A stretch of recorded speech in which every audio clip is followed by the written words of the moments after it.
Salam. Silakan Bu, masuk.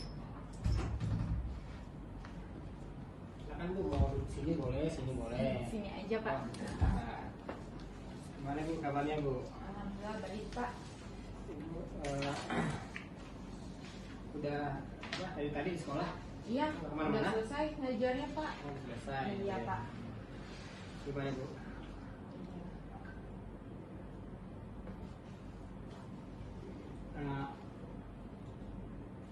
Semoga nanti Ibu mau ini ya, kucing ya? Coaching Pak. Mau Iya kucing ya? Pak, coaching dengan Bu Dani Pak. Bu Dani ya. Ah, Mudah-mudahan nanti dalam coaching nanti sudah bisa menerapkan beberapa hal Bu ya, yang berkenaan dengan supervisi akademik gitu ya, sesuai dengan alur kita. Kemudian juga lihat kehadiran penuhnya, kemudian juga lihat pertanyaan-pertanyaan yang berbobot gitu ya.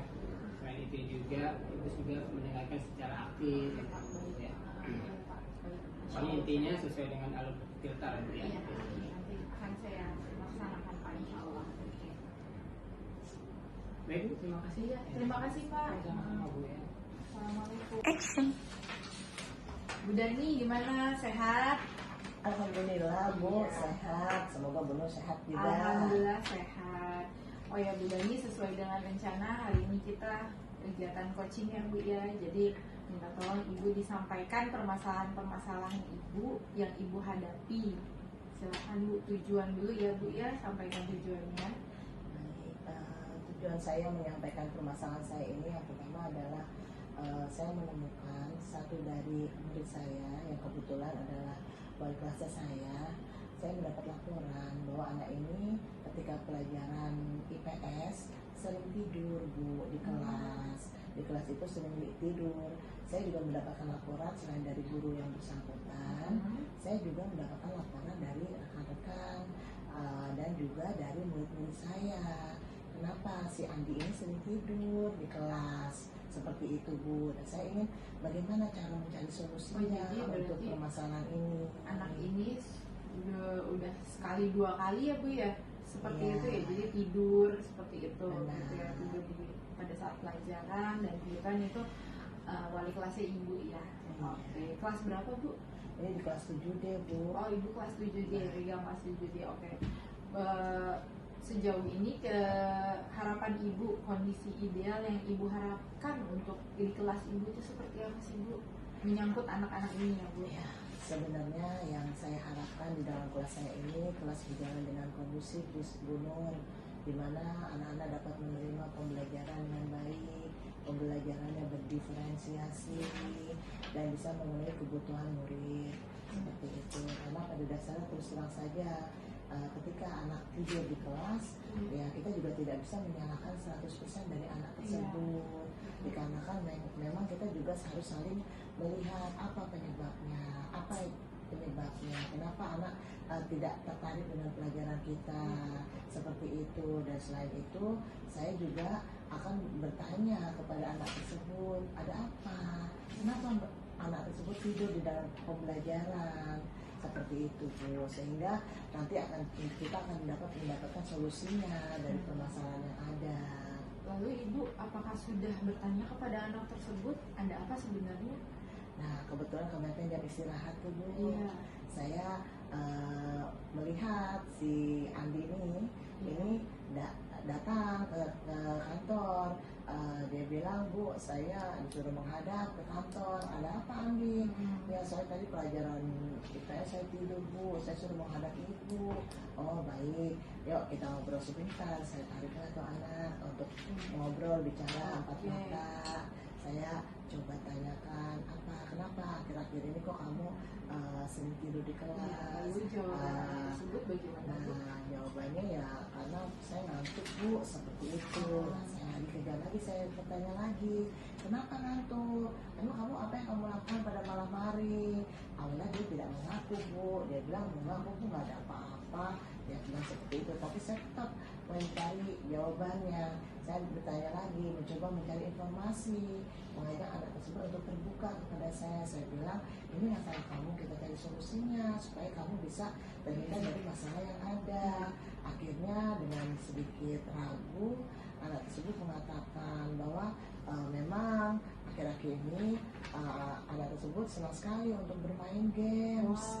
Berarti nge-game Iya, bermain games tanpa ada panduan dari orang tua, tidak diperhatikan.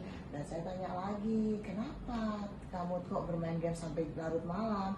Nah, saya bilang kan kalau di kelas itu setelah yang muslim ya, setelah sholat isya silakan lihat PR, kalau ada PR, tugas, lalu tidur yang lebih dari jam 9. Ternyata saya lihat juga jam 12 pun masih melek itu anak, masih bermain game, Pantes ya Bu, ya, Mobile ngantuk ya. Legends katanya, itu lagi asik banget Bu katanya. Terus saya tanya juga, bagaimana dengan orang tuamu? Apakah orang tuamu melarang atau memperingati?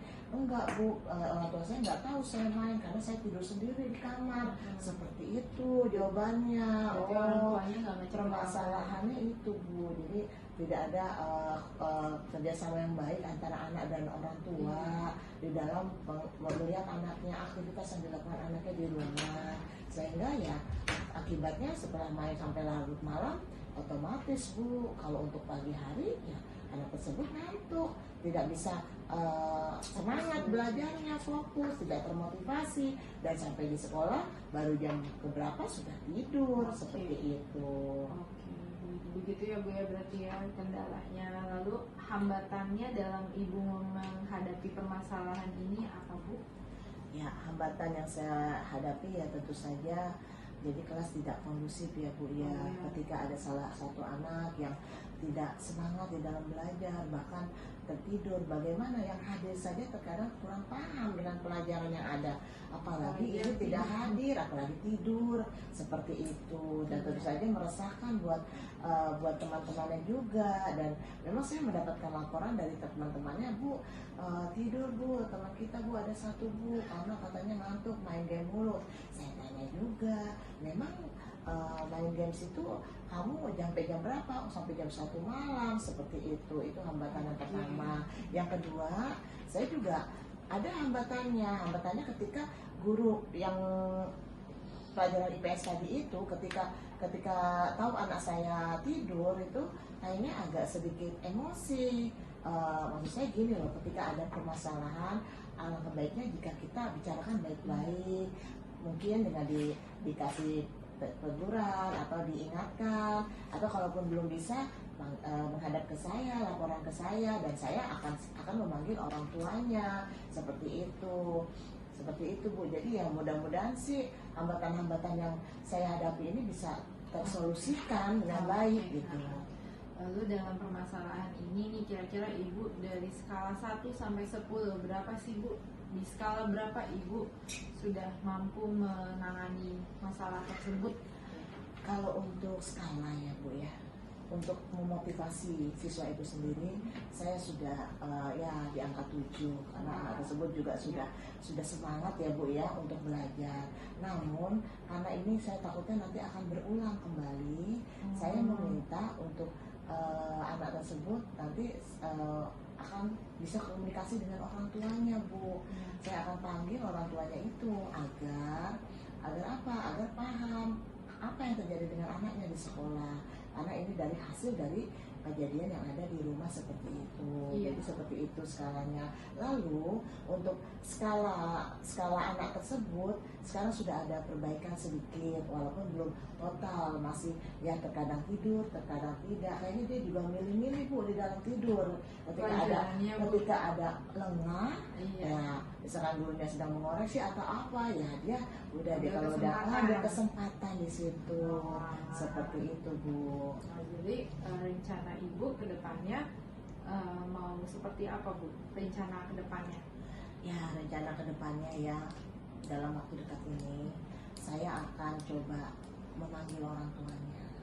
Karena memang tanggung jawab anak itu bukan hanya tanggung jawab guru di sekolah kalau menurut saya. Saya akan coba mengkomunikasikan kepada orang tuanya apa yang terjadi di rumah, kenapa anaknya, karena anak tersebut merasa kurang perhatian seperti itu kan, dan tidak pernah diperhatikan sehingga mau main jam berapa aja bebas. Apa yang terjadi, apakah bisa diperbaiki, karena kalau tidak diperbaiki yang merugi kan yang murid itu sendiri. Saya nggak mau jadi anak jadi korban karena orang tua terlalu sibuk atau seperti apa. Jadi menurut saya akan memanggil orang tua, saya akan mengkomunikasikan, dan ada komitmen di antara orang tua, saya selaku guru dan anak tersebut agar bisa lebih baik lagi, menjadi lebih positif, ke arah yang positif, sehingga tidak akan mengulangi hal-hal yang tadi dilakukan seperti tidur di kelas dan sebagainya. Langkah yang kedua, Bu, jika saya tidak berhasil langkah yang pertama tadi, saya akan cari second opinion. Ya, langkah keduanya yakni dengan berhubungan dengan BK, mungkin bisa saya komunikasikan yang terjadi seperti ini, apakah ada solusinya atau seperti itu, kita bicarakan bareng-bareng, rembuk bareng, sehingga mudah-mudahan dengan seperti ini anak akan lebih tahu bahwa posisinya adalah harus diperbaiki, jangan sampai melakukan hal-hal yang seperti itu lagi, seperti itu ya Bu. Oke, berarti itu tadi termasuk komitmennya Ibu ya ke depannya ya. Jadi rencana yang pertama tadi pemanggilan orang tua, pembinaan terhadap anak juga, lalu untuk komitmen yang keduanya tadi untuk bimbingan konseling dengan guru BK-nya ya Bu ya, dengan anak tersebut. Ya, mudah-mudahan sih sampai di situ aja ya Bu. Iya benar. Istilahnya selesai masalahnya, Iya, betul dia bisa sekali. dapat berkonsentrasi kembali, dan tentu saja anak tersebut harus meminta maaf kepada guru yang bersangkutan. Jangan betul. sampai ada konflik di antara keduanya, Iya, seperti Bu. itu. Jadi supaya gurunya juga ini ya Bu ya, legowo juga ya Bu Iya, yang gurunya ya. benar, Bu. Ya, jadi tidak ada masalah lagi. Oke, untuk semoga ini ya Bu ya, semoga tercapai semua harapan Ibu ya. Amin, Kalau amin, oke, amin. itu untuk kegiatan kita hari ini. Nah, bagaimana Bu? Adakah yang perlu Ibu tingkatkan dalam kegiatan kita pada siang hari ini? Saya senang sekali Bu ketika Ibu kita dapat melakukan perbincangan kecil ini. Saya senang sekali karena saya bisa menyampaikan masalah yang saya miliki, dan secara tidak langsung saya akan dapat memperoleh solusinya, dan saya akan melakukan tindak aksi ini. Saya akan follow up Bu supaya permasalahan ini tidak berlarut-larut seperti itu. Jadi merasa lebih enak ya Bu ya, lebih santai ya Bu ya sekarang ya, lebih udah nggak relax lah, kepikiran lagi ya Bu ya. Betul, Bu. Oke, ya udah gitu Bu. Terima kasih banyak ya Bu ya. Semoga permasalahannya cepat terselesaikan. Terima kasih Iya, banyak ya Bu sama-sama, Nur untuk Bu bantuannya. Dani. Ya, oke. Baik, saya keluar dulu Bu Iya, Nur. terima kasih Bu. Sampai ketemu. Waalaikumsalam. Bagaimana Nur hasil coaching tadi? Ya, alhamdulillah hasil coachingnya tadi berjalan dengan lancar Pak. Karena tadi Bu Dani sudah menjelaskan permasalahannya sesuai dengan alur yang tadi Bapak sampaikan ke saya sebelum supervisi tadi Pak, sebelum coaching tadi. Kalau harus menggunakan alur tirta, harus menggunakan 3 kompetensi coaching ya Pak, yang kehadiran penuh, mendengarkan secara aktif, dan memberikan pertanyaan yang berbobot. Begitu Pak. Baik Bu, sebenarnya yang membuat Ibu itu berpendapat seperti itu apa? Ya, karena tadi Bu Dani sudah menjelaskan secara terperinci ya, dari mulai tujuannya, dari mulai identifikasi masalahnya, lalu rencana aksinya dari Bu Dani, terus komitmennya Bu Dani untuk menyelesaikan masalah tersebut Pak. Itu sudah jelas dijelaskan oleh Bu Dani. Begitu Pak. Kira-kira. Ya, baik. Boleh saya menyampaikan hasil pengamatan tadi Bu? Iya, boleh banget Pak. Jadi setelah saya amati ya, melakukan coaching, bahwa Ibu itu sudah bagus, gitu ya, sudah baik, sudah dapat melakukan coaching yang benar lah, istilahnya begitu. Sudah sesuai dengan 3 kompetensi coaching, baik itu kehadiran penuh, kemudian juga mendengarkan secara aktif, dan juga yang terakhir memberikan pertanyaan yang berbobot, ya, sesuai dengan alur kita yang sudah dijalankan dengan sesuai dengan aturan itu. Oke Pak.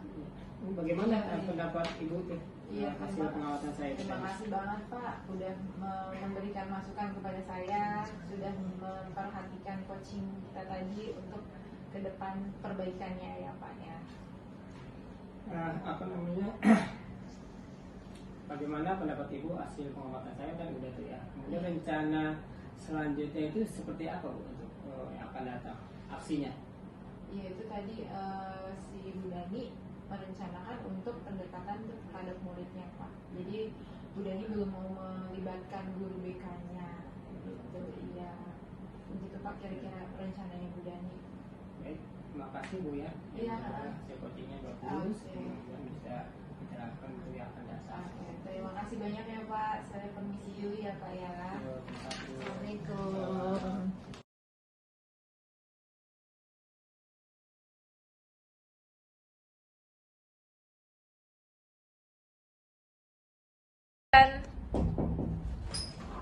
Assalamualaikum Bu. Waalaikumsalam, Pak. Silakan Pak. Iya Bu, makasih Bu. Dari sini ya Bu ya. Silakan duduk Pak. Iya Bu. Apa kabarnya nih? Baik, Pak alhamdulillah. Sobul? Alhamdulillah baik Bu. Ibu gimana Bu? Alhamdulillah. Ya syukur ya Pak ya kita Iya. diberi kesehatan. Baik Pak, untuk hari ini apa jadi kita ada rencana coaching Iya Bu, sesuai dengan rencana. sesuai dengan rencana ya Iya. Pak. Baik. Ada beberapa hal yang akan saya sampaikan Pak terkait Iya, dengan Bu. coaching. Yang pertama adalah prinsip dari coaching adalah kehadiran penuh, yaitu Bapak hadir selalu untuk memberikan pertanyaan-pertanyaan kepada rekan kita. Oh, hadirnya penuh ya Bu ya dari Iya. tubuh kita hadir gitu ya. Siapa? Lengkap gitu ya. Iya. Tapi enggak sehat-sehat. Oh, Kamu sehat, sehat ya? Iya, sehat Pak, harus sehat, Gitu kondisinya ya. penuh Hadir ya. semua, Ya. ya. Lalu mendengarkan secara efektif Pak, Iya. apa saja permasalahan-permasalahan yang dihadapi oleh rekan kita, lalu memberikan pertanyaan-pertanyaan yang berbobot yang akan mengarahkan pada solusi. Begitu ya Pak ya. Dan jangan lupa menggunakan alur tirta Pak, yakni tujuan, identifikasi, rencana aksi dan tanggung jawab. Seperti itu ya Pak ya. Iya. Semoga sukses, lancar, semangat Pak. Iya, baik Bu, terima kasih Bu ya. Ya, baik Pak. Arahannya Bu yang mudah-mudahan dapat terlaksana dengan baik. Amin. Baik. Baik Pak. Baik Bu ya, pamit ya Bu ya. Ya, terima kasih Pak. Assalamualaikum. Waalaikumsalam warahmatullahi wabarakatuh. Ya. Assalamualaikum Bu. Waalaikumsalam warahmatullahi wabarakatuh. Silakan Pak. Iya, makasih Bu. Silakan duduk Pak. Terima kasih Bu. Apa kabar Pak Sobul? Alhamdulillah baik Bu. Alhamdulillah, Iya. baik ya, Pak. Iya, Sehat baik, ya? sehat. Ibu gimana? Alhamdulillah Pak, sehat. Ya, hari ini bagaimana Pak? Apa kita jadi untuk melaksanakan coaching Iya Bu, sesuai dengan rencana ya Pak ya? Baik.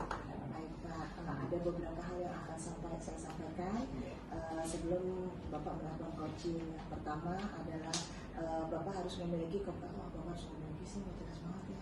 Bapak harus memiliki yang pertama adalah kalau kabar malah begitu Bunun. Nah, bagaimana Ibu melakukan identifikasi terhadap masalah itu tadi? Iya, jadi kalau yang saya lihat di kelas ya Pak ya, anak-anak itu minat belajarnya kurang, diantaranya ada faktor internal dan eksternal. Faktor internalnya mungkin karena saya juga kurang variasi dalam pembelajaran. Kemudian saya juga mungkin pembelajarannya monoton Pak Subul, karena saya dikejar-kejar materi Pak Subul, materinya begitu banyak, tetapi hari belajar efektifnya itu cukup sedikit Pak untuk tahun ajaran ini.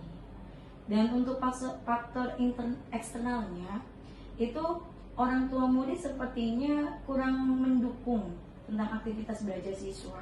Jadi pada saat saya berbincang dengan anak-anak itu banyak anak-anak yang main dari pulang sekolah itu sampai malam Pak. Oh iya. Iya, makanya di sekolah itu lesu, ngantuk, dan juga orang tua itu kalau saya menghubungi menanyakan kenapa tidak hadir dan lain sebagainya itu sepertinya antipati.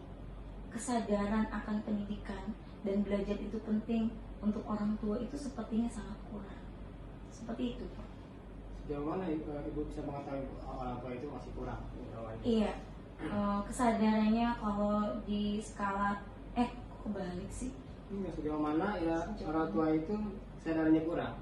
Iya sejauh mana? Ya tadi Pak, kalau misal ada tugas atau ada pekerjaan sekolah yang harus diselesaikan, dan terutama Pak kehadiran. Kalau tidak hadir ke sekolah itu tidak ada kabar, tidak mengabari gurunya, kemudian tidak memberikan alasan yang jelas kenapa tidak hadir gitu. Seperti itu Pak. Jika dilihat dari ukuran skala 1 sampai 10, apakah sudah berjalan dengan baik? Tentang kesadaran orang tua mungkin di level ke 5 mungkin Pak. 25 ya, itu masih jauh ya Bu ya. Iya betul Taruhnya Pak. gitu ya. Apa usahanya Bu untuk meningkatkan hal tersebut? Misalkan bisa jadi 8, 9, ada usahanya ya Bu? Iya, yang pertama saya akan melakukan koordinasi dengan kepala sekolah. Kemudian tentang pembelajaran berdiferensiasi dan penerapan kompetensi sosial emosional. Kemudian saya juga akan mensosialisasikannya kepada rekan sejawat. Terus kemudian saya akan berkolaborasi dengan rekan sejawat, juga dengan orang tua, murid, juga semua warga yang ada di sekolah. Seperti itu Pak. Bagus Bu, berarti Bapak Ibu udah bisa melakukan terobosan tuh ya, terobosan untuk melakukan hal tersebut. Segala sesuatu hal itu pasti ada hambatannya Ibu ya. Iya. Kira-kira hambatannya apa sih? Iya benar Pak. Setiap apa yang kita rencanakan itu pasti ada hambatannya. Hambatan yang paling utama itu adalah dukungan dari orang tua Pak. Dukungan dari orang tua dengan apa yang akan saya rencanakan untuk mereka murid gitu, supaya mereka itu minat belajarnya itu meningkat gitu. Saya berharap jika minat belajar siswa meningkat itu, mereka itu akan sukses dalam pembelajaran dengan karakternya masing-masing. Karena kan kita sebagai seorang guru itu harus menyajikan pembelajaran yang berpusat pada siswa ya Pak ya. Jadi seperti itu. Coba bisa diulang Bu, hambatan yang paling krusial ya? Iya. Yang paling krusial itu tadi orang tua, kesadaran, kurangnya kesadaran orang tua gitu. Iya. Strateginya tadi saya ingin membuat pembelajaran atau merancang pembelajaran berdiferensiasi. Kemudian pembelajaran berdiferensiasi itu akan saya kolaborasikan dengan kompetensi sosial emosional. Tentunya saya harus berkoordinasi tadi dengan kepala sekolah. Kemudian juga saya harus mensosialisasikannya rencana saya kepada rekan sejawat, kepada orang tua, kepada murid juga, dan seluruh warga yang ada di sekolah. Dan saya juga memilih model pembelajaran yang sesuai dengan karakteristik siswa. Ya, saya akan melakukan asesmen terlebih dahulu Pak terhadap siswa, betul, supaya saya asesmennya ada diagnosis dan non diagnostik. Jadi supaya saya bisa mengetahui gaya belajar siswa, kemudian minat dan bakat siswa, sehingga saya bisa merancang pembelajaran sesuai dengan apa yang mereka butuhkan dan sesuai dengan program belajar nilai-nilainya itu, asesmen diagnostiknya bentuknya apa? Iya. Nilai apa? Bentuknya rubrik Pak. Rubrik ya? Betul, ada rubrik, ada pertanyaan apa hobi mereka, kemudian apa yang mereka tidak suka dan mereka suka, dan banyak variasi pertanyaan Pak yang lainnya sesuai dengan tujuan dari pembelajaran. Di dalam suka dan sukanya ada nggak yang terbenak gitu? Apa kira-kira? Iya, biasanya kalau dia yang visual itu Pak, visual, ya? dia lebih suka yang ada videonya Pak, Videonya, ya? nonton film dan lain sebagainya, seperti itu. Ini pas berapa sih? Kelas 4 Pak. Kelas 4 ya? Masih masa-masanya ya, pengennya melihat gitu ya, nonton gitu ya. Betul. Karena nonton akan terbawa sampai ke rumah itu, Iya. apa aja dia nonton gitu. Baik Bu, terima kasih, bagus banget gitu ya. Tapi saya mau tahu nih rencana aksi yang selanjutnya gimana? Iya. Rencana saya ke depan yang pertama saya tadi melakukan asesmen diagnostik. Kemudian saya akan mengelompokkan siswa berdasarkan gaya belajar. Bergantian Pak setiap kali pembelajaran. Kadang kita gaya belajar, kemudian kadang minat siswa dan lain sebagainya. Supaya siswa tidak merasa bosan dengan kelompok itu saja gitu. Kemudian saya akan memilih model pembelajaran yang cocok dengan tujuan pembelajarannya. Tentunya dengan gaya belajar siswa itu sendiri. Dan saya juga akan menggunakan media yang menarik, juga produknya Pak yang berbeda-beda sesuai dengan gaya belajar mereka. Sudah dilakukan produknya? Sudah. Apa tuh? Nah, kalau yang visual itu kemarin saya menyajikan produk yang menurut gaya belajar visual itu suka, seperti contohnya mereka menonton video, mengamati video, kemudian mereka menuliskan inti dari video itu, seperti itu. Kemudian kalau yang audio, mereka merekam, kemudian mereka juga mempresentasikan ke depan, mempresentasikan apa yang dia perhatikan atau amati. Kemudian untuk yang kinestetik itu mereka menggunting-gunting, kemudian menempel supaya mereka lebih bersemangat. Kurang lebih seperti itu, Pak. Bagus sekali Bu ya. Apa namanya, aksi kedepannya itu ya, kemudian bisa berjalan dengan baik gitu ya. Penting ya. Kemudian kita juga perlu refleksi diri Bu ya tentang apa yang sudah dilakukan gitu ya, yang sudah berjalan dengan baik gitu ya. Apa aja sih sebenarnya yang sudah baik gitu ya, refleksi tahapannya. Iya, yang sudah baik, alhamdulillah Pak, perasaannya lebih lega. Gitu. Saya jadi semakin bersemangat untuk membuat atau merancang model pembelajaran berdiferensiasi dengan kompetensi sosial emosional, seperti itu Pak. Dan saya akan merencanakan step by step langkah-langkah yang cepat yang bisa saya lakukan supaya apa yang saya harapkan itu bisa tercapai Pak. Gitu. Yang perlu diperbaiki atau ditingkatkan? Yang perlu diperbaiki mungkin kolaborasinya Pak, lebih sering lagi. Kemudian saya juga akan meminta lebih banyak lagi masukan dan saran dari rekan-rekan sejawat, dari kepala sekolah juga, kemudian dari orang tua, juga terkhusus dari murid gitu, dan semua warga yang ada di sekolah. Seperti itu Pak. Baik, yang dirasakan saat coaching ini gimana? Yang dirasakan tadi Pak sangat lega gitu ya. Saya jadi semakin bersemangat gitu. Jadi saya sudah tahu arahnya gitu, apa yang harus dilakukan, seperti itu Pak. Nah itu terima kasih banyak gitu ya atas kehadirannya. Ya, semoga pelaksanaan supervisi yang akan datang dapat berjalan dengan baik sesuai dengan apa yang tertuang di dalam kita dengan 3 komponen coaching tersebut. Terima kasih. Terima kasih. Boleh Ibu mengingatkan karena kita udah kegiatan udah selesai. Sebentar lagi akan pulang jam 3. Oh iya, betul Pak. Ya. Terima kasih banyak Bapak. Mari. Alhamdulillah ya Pak, sudah melakukan coaching. Bagaimana Bapak tadi dalam melakukan coaching? Apa yang Bapak rasakan? Ya Bu, tadi alhamdulillah sudah bisa berjalan dengan baik, senang, jadi dengan sesuai dengan apa mekanisme, sesuai dengan alur yang sudah diberikan oleh itu. Baik. Apa yang membuat Bapak berpendapat seperti itu Pak, bahwa sudah berjalan dengan baik? Karena yang saya amati sudah sesuai dengan alur kita, kemudian juga sesuai dengan 3 kompetensi. Ya, baik Pak. Iya. Kalau boleh saya menyampaikan sedikit hasil pengamatan dari saya Pak. Tadi Bapak sudah melakukan coaching dengan sangat baik sekali, sudah sesuai dengan 3 kompetensi coaching, yakni kehadiran penuh, mendengarkan secara aktif dan memberikan pertanyaan yang berbobot. Juga sudah sesuai dengan alur kita, ya Pak ya, yaitu tujuan, identifikasi, rencana aksi dan tanggung jawab. Bagaimana pendapat Bapak tentang pengamatan saya ini?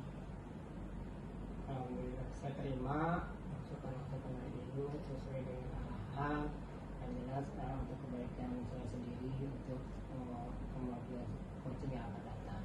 Baik Pak, ada beberapa yang perlu ditingkatkan Pak.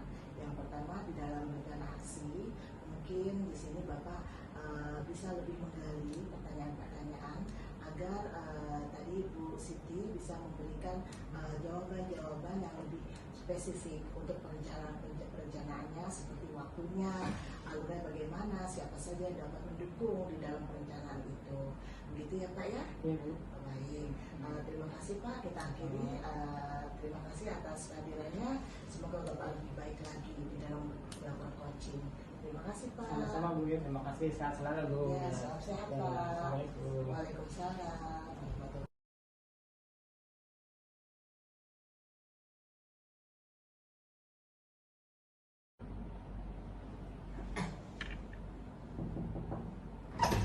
Assalamualaikum. Waalaikumsalam. Silakan Bu Siti, silakan masuk, silakan duduk. Sehat nih Bu Siti. Alhamdulillah baik Bu. Udah selesai ngajarnya? Sudah. Masih ada jam ngajar? Oh, alhamdulillah ini sudah selesai, Oh, Bu. sudah selesai ya. Oke, mari kita bincang-bincang ya Bu Siti ya. Iya. Jadi hari ini Ibu rencananya akan ada coaching dengan Pak Sobur ya Bu ya? Iya, benar. Iya. Setelah ini ya Bu ya, langsung aja coaching dengan Pak Sobur. Jadi gini Bu, ada beberapa hal yang ingin saya sampaikan kepada Bu Siti. Yang pertama itu nanti ketika coaching, tolong diperhatikan Bu 3 kompetensi inti dalam percakapan coaching. Yang pertama itu preference, kehadiran penuh. Jadi tolong Ibu perhatikan dengan baik apa yang disampaikan oleh Pak Sobur nanti. Lalu yang kedua, mendengarkan secara aktif. Tolong didengarkan dengan baik-baik apa yang disampaikan oleh Pak Sobur kepada Bu Siti. Lalu yang ketiga, tolong berikan pertanyaan-pertanyaan yang berbobot kepada Pak Sobur.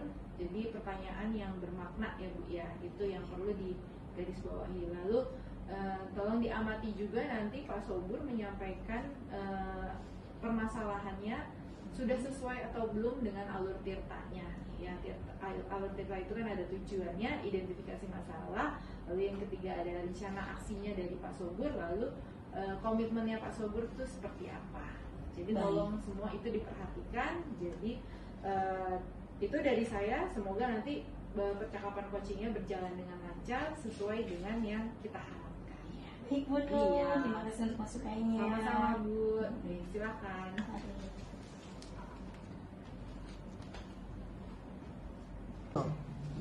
Apa kabar Pak Sobur? Baik Bu, alhamdulillah baik, Sehat, Ya, sehat. alhamdulillah. Iya. Siang hari ini kita mau bahas tentang apa Pak Sobur?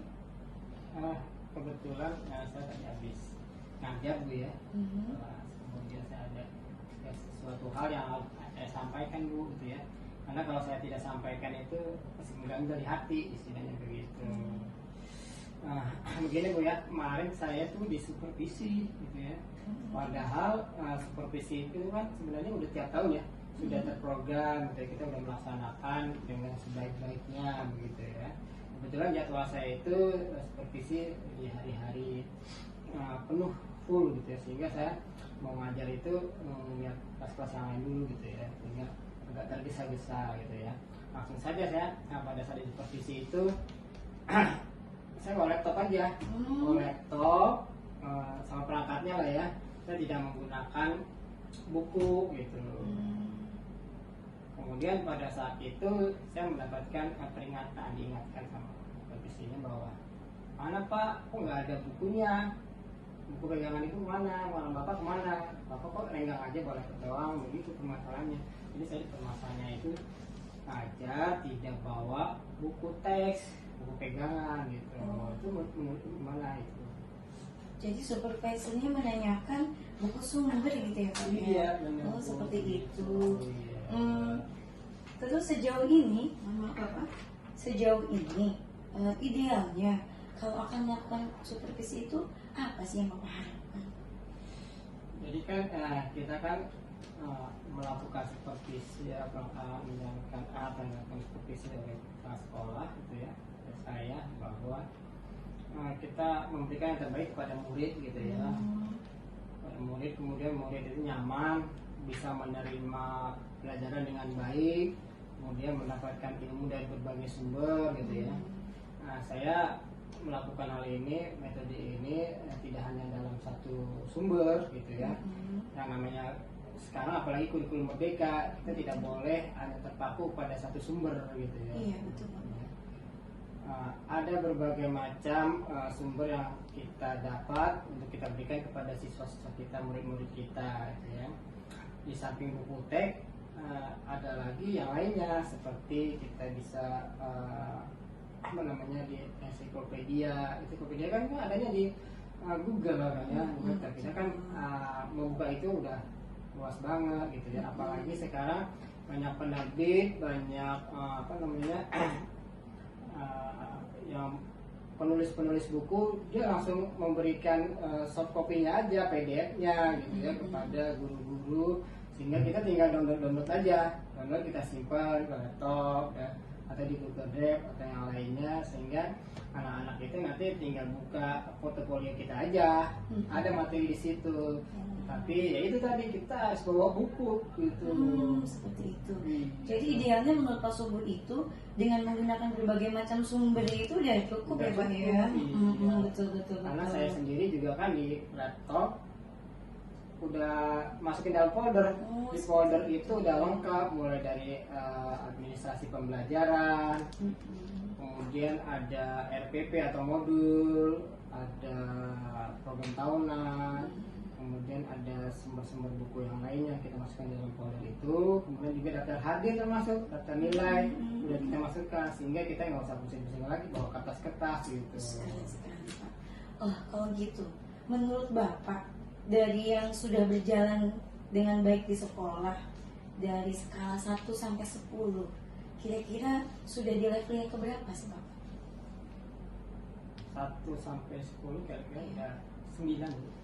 Wis, Masya Allah, 9. luar biasa ya Pak ya. Alhamdulillah. Oke. Berarti menurut Bapak gitu ya, hambatan-hambatan untuk menyampaikan hal yang tadi Bapak harapkan itu kiranya apa saja Pak? Nah, jadi kita harus sesuai dengan tujuannya gitu ya. Kemudian materi yang akan kita sampaikan, kemudian juga harus mengingat semua hal yang kondisi. Apalagi yang namanya sekolah itu ada agenda 3 tahunan, 5 tahunan yang sifatnya untuk supervisi itu ya. Kalau yang tahunan itu kan ada monitoring evaluasi tahun, kemudian juga yang 3 tahun 4 tahun itu ada akreditasi gitu ya, ada jangka panjang. Nah, di dalam kesupervisian sekolah itu kita diperlihatkan tuh dokumen-dokumen. Sekarang yang diperiksa itu ada 2 dokumen dalam bentuk fisik sama dokumen dalam bentuk digital. Nah, memang tadi saya ada sedikit kekurangan tadi ya. Jadi dalam bentuk fisik kita harus punya juga gitu. Jadi kita harus mengakui bahwa kita harus punya dalam bentuk fisik, tidak hanya digital. Karena yang dilihat nanti berkas-berkasnya gitu ya. Karena proses anak-anak itu terlihat dari berkas-berkas itu. Sedangkan di digital itu yang langsung jadinya aja seperti itu. Berarti hambatan yang mengganjal di Bapak gitu ya, itu apa aja? Ya itu tadi gitu ya. Hambatannya kita harus melengkapi Oh seperti itu. Terus kalau menurut Bapak sendiri gitu, pasti kan kita memiliki kekurangan dan kelebihan. Kelebihan Bapak atau kekuatan yang Bapak miliki dalam supervisi itu apa saja? Ya, keyakinan yang kita miliki, tanggung jawab yang kita miliki, kemudian juga kesadaran penuh, sehingga apa yang kita lakukan bisa kita lakukan dengan sebaik-baiknya, sehingga semua stakeholder, semua program sekolah kita bisa lakukan dengan sebaik-baiknya. Luar biasa Bapak.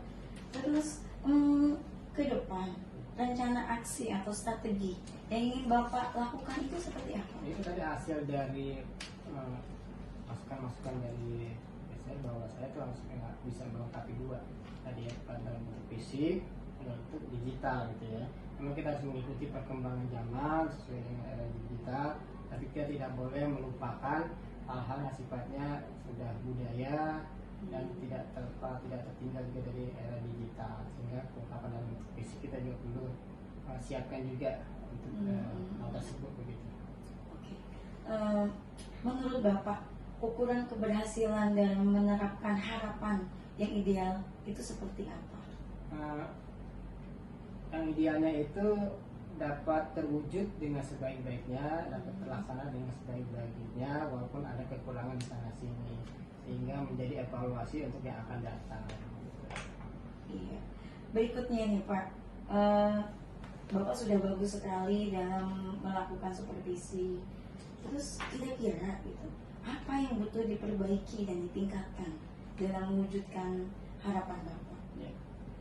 Yang perlu diperbaiki adalah kita saling koordinasi, kolaborasi, dan masuk-masukan ya, dari manapun kita sangat perlu sekali, sehingga kelemahan kekurangan kita itu kita perlu ketahui. Jadi kita nggak boleh membanggakan diri bahwa kita udah benar, tapi kita harus punya kesadaran diri bahwa banyak sekali kekurangan yang ada pada diri kita, sehingga kita perlu masukan dari berbagai unsur gitu ya, tidak hanya dari guru, dari kepala sekolah, dari siswa juga perlu masukan-masukan buat kita seperti itu, sehingga dapat meningkatkan kemampuan kita untuk selanjutnya.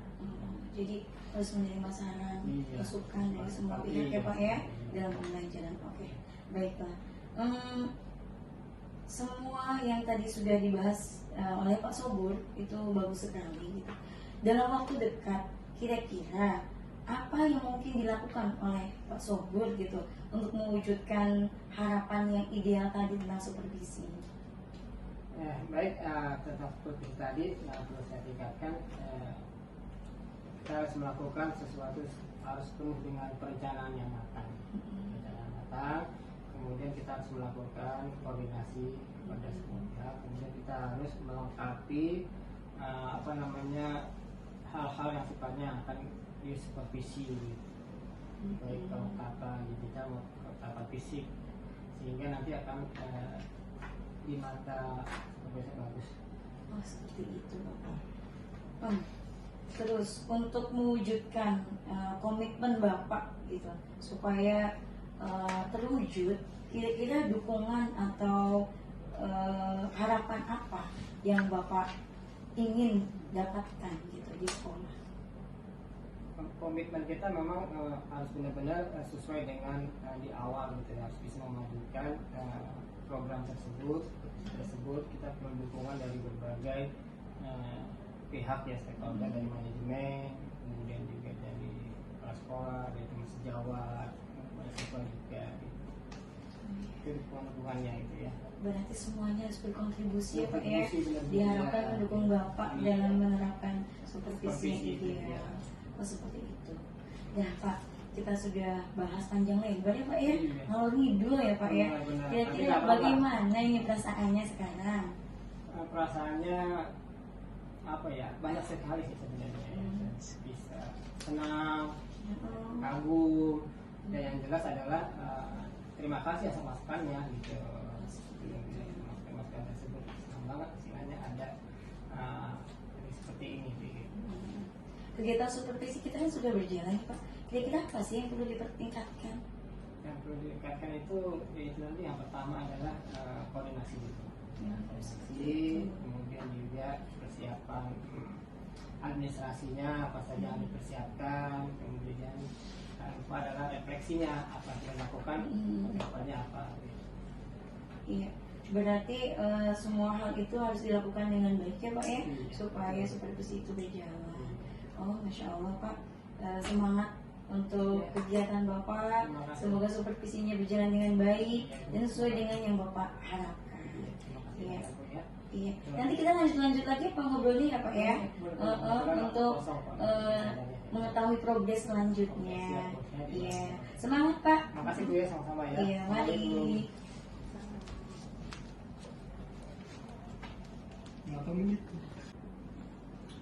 Gimana Bu Siti tadi hasil coachingnya sama Pak Sobur? Kayaknya seru ya. Alhamdulillah Bunda. Iya. Tadi proses coachingnya berjalan dengan lancar dan sesuai yang diharapkan. Iya, alhamdulillah. Jadi berjalan dengan lancar ya Bu dengan Pak Sobur. Iya. Lalu gimana tadi itu? Menurut Ibu hasilnya itu seperti apa? Iya, tadi dalam proses coaching sudah menerapkan prinsip coaching, yaitu kehadiran penuh, kemudian mendengarkan secara aktif, memberikan pertanyaan yang berbobot. Kemudian alur tirta yang sudah disampaikan juga sesuai, yaitu yang pertama adalah menyampaikan tujuan, kemudian identifikasi, kemudian menanyakan rencana aksi, dan kemudian tanggung jawab dari rencana aksi yang disampaikan oleh coach tadi. Jadi menurut Bu Siti seperti itu ya. Kenapa Bu Siti berpendapat seperti itu Bu? Iya, karena semua alurnya sudah dilakukan dengan baik, dengan step-step yang sudah direncanakan. Jadi untuk tujuannya Pak Sobur jelas ya tadi ya, Iya, dalam betul. coaching tadi ya, sama ininya tujuannya identifikasi masalahnya juga, lalu rencana aksinya juga gitu ya Bu ya. Terus kalau boleh Bu, saya berpendapat dari hasil pengamatan saya tadi. Jadi tadi sudah sangat bagus, sudah Terima sangat kasih. baik ya, dengan 3 kompetensinya tadi, alur tirtanya juga bagus ya, kehadiran penuh, mendengarkan secara aktif, tadi interaktif sekali, lalu memberikan pertanyaan-pertanyaan yang bermakna, berbobot, yang sesuai dengan kapasitasnya. Ya, jadi kayak tadi Bu Siti menanyakan kepada Pak Sobur bagaimana permasalahannya, lalu bagaimana skala prioritasnya dan sebagainya ya. Gitu ya Bu ya. Bagaimana menurut Ibu? Iya, alhamdulillah Pak Sobur skala prioritasnya udah sangat tinggi Bu, sampai 9. Jadi harapan dari apa yang diinginkan oleh Pak Sobur itu sebenarnya sudah tercapai gitu. Dan itu sudah dilakukan dengan langkah-langkah yang tepat menurut saya. Sudah bagus ya Bu ya. Iya, betul. Cuma kalau boleh saya memberikan catatan sedikit nih Bu ya, tadi yang perlu ditingkatkan sepertinya komitmen di terakhirnya tadi Pak Sobur sepertinya belum menjelaskan secara detail ya Bu ya. Sudah tapi belum secara detail bahwa apa yang akan dilaksanakan oleh Pak Sobur dalam waktu dekat atau berkelanjutannya seperti apa, tahapannya seperti apa. Mungkin itu tadi belum disampaikan oleh Pak Sobur. Gitu ya Bu ya. Oke, siap Ibu. Ya, jadi gitu aja ya Bu ya, Bu Siti ya. Semoga sukses terus kita ya Bu ya. Amin. Semoga bisa Amin. meningkatkan, semoga bisa melaksanakan coaching kepada rekan-rekan guru yang lainnya. Siap. Dan juga peserta didik. Oke, gitu aja Bu dari saya. Terima kasih Iya. banyak. Terima kasih Bu Nur untuk masukannya. Iya, sama-sama. Mari, permisi.